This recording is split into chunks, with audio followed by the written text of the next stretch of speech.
కార్యాచరణ కోసం అడుగుతా ఉన్నా. వేరే రాష్ట్రాలలో బెదిరించినట్టు కాదు, కాకపోతే కనీసం ఒక 20% మన తెలంగాణ వాళ్ళకు రిజర్వేషన్ పెట్టాలి ప్రైవేట్ ఉద్యోగాలని నేను అడుగుదాం అనుకుంటున్నా. అడుగుదామా? న్యాయమేనా? వాజిబేనా? పక్కానా? మళ్ళీ వెనక కోరు కదా, పిడికిలు ఎత్తుతారా?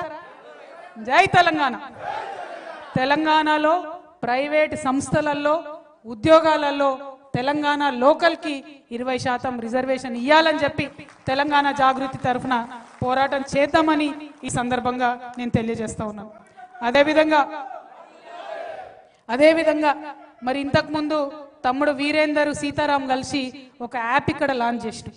ఎందుకోసం ఈ యాప్ లాంచ్ చేసినామంటే కేసీఆర్ గారి హయాంలో ఆనాడు ఆఫీసర్లు మన ఒక క్వశ్చన్ అడిగారు. ఏమని? ఎవరు ఉద్యమకారులు అన్నారు. వాళ్ళు ఎవరు ఉద్యమకారులు అంటే ఎవరు అని అడుగుతున్నారు. అంటే ఉద్యమకారులు అంటే ఎవరో కూడా మనమే చెప్పుకోవాలన్నట. ఎంత బాధాకరం ఇది! ఉద్యమకారులు అంటే ఎవరో కూడా మనమే చెప్పుకోవాలి. నాకు గుర్తుండి ఉద్యమకారులు ఎవరు తెలుసా? ఎవరైతే ఇప్పుడు మా సాయిరామన్న ఉద్యమం చేస్తా అంటే అక్క పొద్దుగాలు లేచి టిఫిన్ చేసి పోనైనా కొట్లాడు తెలంగాణకు అని పంపింది. ఈయన కంటే ఎక్కువ ఆమె ఉద్యమకారులు. ఒక అన్నను ఉద్యమానికి పంపిన ఒక చెల్లి, ఒక భర్తను ఉద్యమానికి పంపినటువంటి ఒక భార్య, ఒక కొడుకును ఉద్యమానికి పంపినటువంటి ఒక తల్లి, వాళ్ళు ఉద్యమకారులు. మరి వాళ్ళని ఎట్లా గుర్తియాలి? ఇవాళ నేను ఎట్లా గుర్తుపట్టాలి? వాళ్ళ ఎవరు గుర్తించాలి వాళ్ళను? దానికోసమే ఈ యాప్ పెట్టినాం. ఎందుకంటే ఈ యాప్లో మనం రిజిస్టర్ అయిదాం, మనకు మనమే ఐడెంటిటీ కార్డులు ఇచ్చుకుందాం, మనకు మనమే అన్నీ కూడా ఇద్దాం. కేసులు అయిన వాళ్ళు ఉద్యమకారులు అంటున్నారు. నా మీద అయితే కేసులు లేవు. మరి నేను ఉద్యమంలో ఉన్నాను లేదా మీరే చూసుకోవాలి. ఎందుకంటే బోలెడని పెట్టిరు వాళ్ళే, ఏవి నిలబడలే అన్ని పోయినాయి కోట్ల. మరి ఇలా కేసులు ఉన్నోళ్ళే ఉద్యమకారులు అంటే మిగతా వాళ్ళ పరిస్థితి ఏంది? వందల వేల సంఖ్యలో ఉద్యమకారులు ఉన్నారు. ప్రతి చోట ప్రతి జిల్లాలో ఉద్యమకారులు ఉన్నారు.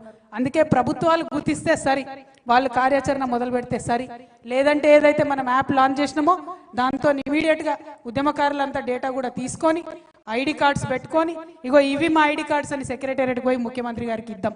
ఆయన అప్పుడు ఇవ్వకపోతే అప్పుడు కోదండరాం సార్ని మళ్ళీ పట్టుకుందాం, అప్పుడు ఆకునూరు మురళి గారిని మళ్ళీ పట్టుకుందాం, అప్పుడు ఉద్యమాలలో ఉండి రేవంత్ రెడ్డిని ముఖ్యమంత్రిని చేయడంలో కీలక పాత్ర పోషించినటువంటి అందరినీ కూడా అప్పుడు పట్టుకుందాం, అడుగుదామని ఈ సందర్భంగా నేను తెలియజేస్తున్నాను. అదేవిధంగా ఇంకొక మాట మనం గుర్తుపెట్టుకోవాలి. ఎంతో మంది ప్రెస్ మిత్రులు పాపం వాళ్ళ యాజమాన్యాలకు వ్యతిరేకించి కూడా మన కోసం వాళ్ళు రాసి వాళ్ళకి న్యాయం జరగాలి. ఎంతో మంది నాకు తెలిసిన వాళ్ళు పత్రికలు పెట్టుకున్నారు, ఇల్లు అమ్ముకున్నారు, పుస్తకాలు వేసారు, తెలంగాణ సాహిత్యాలు ఇండ్లు అమ్ముకున్నారు. వాళ్ళని గుర్తించిన వాళ్ళు ఎవరు లేరు. ఆ రచయితలు, ఆ కళాకారులు, ఆ పుస్తకాలు వేసిన వాళ్ళు వాళ్ళకు గౌరవం దక్కాలి.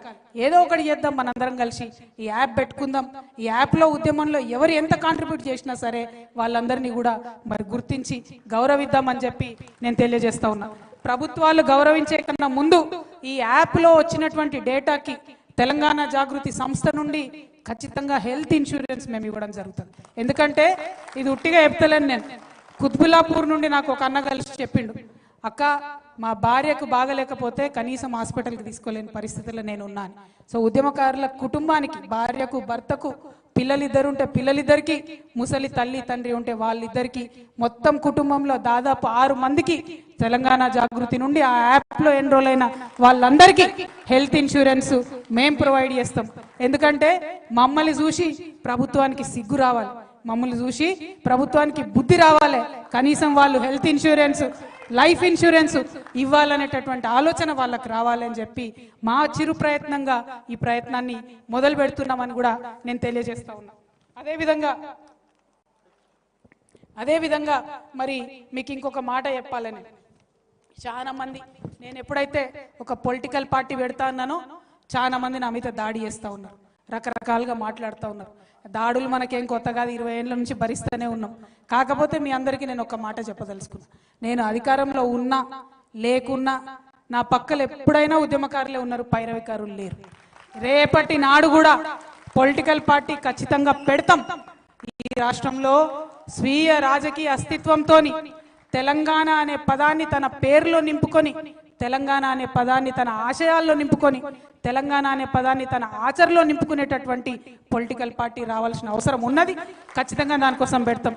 మాది ఫక్తు రాజకీయ పార్టీ కాదు, ఉద్యమకారులను కలుపుకొని ఉద్యమ ఆకాంక్షలను నెరవేర్చడానికి తెలంగాణ వాదాన్ని నిలబెట్టడానికి, తెలంగాణ అస్తిత్వాన్ని పరిరక్షించడానికి రాబోయేటటువంటి రాజకీయ శక్తిగా ఉంటుంది తప్పితే ఫక్తు రాజకీయ పార్టీగా